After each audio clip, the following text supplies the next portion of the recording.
Hello everybody, welcome back to HardReset.Info channel. In today's video, I want to show you how to set device type on an iPhone for your JBL Tuner free.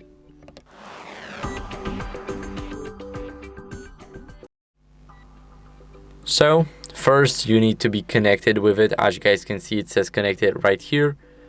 And now we want to enter our settings, enter the Bluetooth section, and find our JBL Tuner free. So it's here in my devices. Click this icon, and here we have the device type.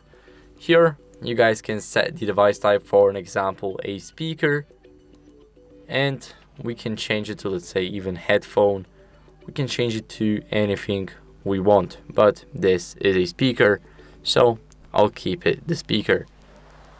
So that's it for the video. This is how you guys can set it up.